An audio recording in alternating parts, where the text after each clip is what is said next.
Later in the show, I'll talk about a new issue in this election, Labor's amazing fumbling now on coal mines. It's global warming policies once again. It's Achilles' heel. Does anyone in Labor actually know what their policies are? You've got to ask. But let's stick on the values front for now, because one battle in the culture wars is now obsessing the media in this election: how a Liberal candidate in Warringah, Catherine Deves, campaigned against trans athletes playing girls and women in sport. Now, Deves said that was unfair to females, although, she did say it sometimes in provocative language. Well, cue the outrage. The so-called climate independent Warringah, Zali Stegel, said this was transphobic, and so was anyone worrying about trans athletes competing against girls. Discrimination Act already deals with this situation. This is just not an issue. And saying that parents will be concerned is just repeating a trend.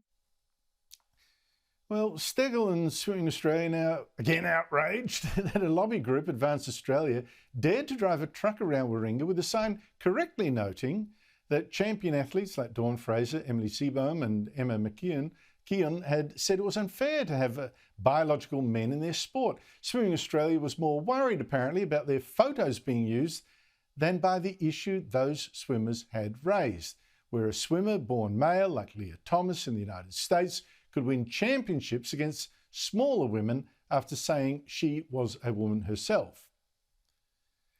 And all this heat, a lot of it, I think, confected, has burned the woman who started this debate, Catherine Deves, who emerged from hiding on the weekend to give a carefully rehearsed line of remorse to the ABC, trying to get the media off her back. I have been very chastened by this process. I recognise that trying to prosecute arguments about complex, nuanced and difficult subjects on complex, difficult and nuanced subjects, it should not take place on a platform that propagates offence and division and hurt. And going forward, I will be conducting myself in a dignified and respectful fashion. Are you transphobic? No, I am not.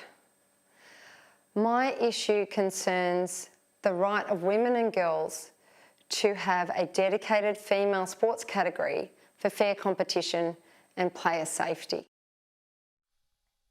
But check the hypocrisy she's exposed. Some of the people accusing Deves of being terribly insensitive are absolute thugs themselves. They're fighting for power, not for principle. I have had to have the police and the AFP involved. My safety has been threatened. My family are away out of Sydney because I don't want them to witness what I am going through, and nor do I want their safety put at risk. What we are witnessing right now, we are in a time where it is dangerous to speak your mind. Joining me is someone who has written about the media treatment of this issue in a very thoughtful column today in The Australian. Look it up online if you haven't got the paper. It's the paper's former editor-in-chief, Chris Mitchell. Chris, thanks for your time. This media debate about Catherine Deves seemed to get very angry very fast. Why was that, do you think? Well, I think she probably goes to the heart of the LGBTQ campaign on this issue. Tolerance isn't really what this lobby seeks, nor a rational debate about sport. What it really seeks is a statement of belief that trans women are real women, that there is in fact no biological difference between them, and we all know that's unscientific nonsense. We're told by many in the media left that this is a non-issue, is it? I think it's one of the biggest issues in sport. I thought it was interesting that in her regular Sunday sport program on ABC Radio, Tracy Holmes interviewed two candidates to succeed John Coates at the AOC, and both agreed that this was one of their key areas of concern should they become chair of the AOC. Also, I think in the United States, it's increasingly an issue where in college sport, some of the most successful athletes, especially in track and field, with the fastest times across a range of distances, are now all trans people. Now, Catherine Deves, one of the quotes I just played, hints at this very point I'm going to make here. The media left turning this issue into a test of sensitivity, but only a test of sensitivity to trans girls. Now, I want to be sensitive to them, absolutely, but they're ignoring that it cuts two ways here.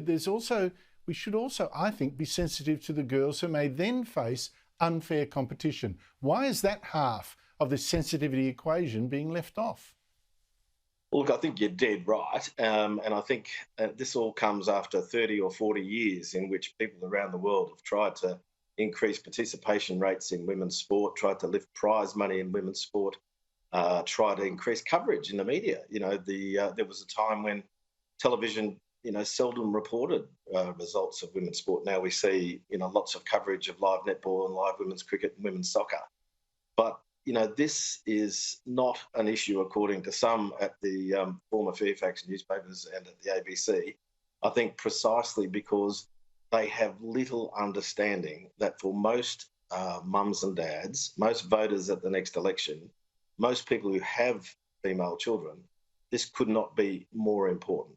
It's up there with curriculum issues, which, as you know, Andrew, have won some state governors some elections, particularly Ron DeSantis in Florida and Youngin in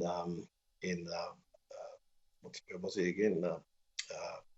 Virginia. Yeah. So, I think these sort of culture issues are there for the government, and I think people are sympathetic to them.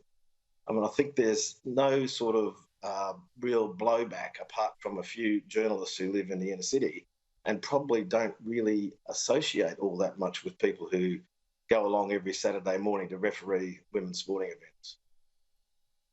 No, I think you make a point there. It might cost the Liberals the seat of Warringah, not that I think they were going to win it, but it might win them a lot of support elsewhere. Chris Mitchell, thank you very much for your time.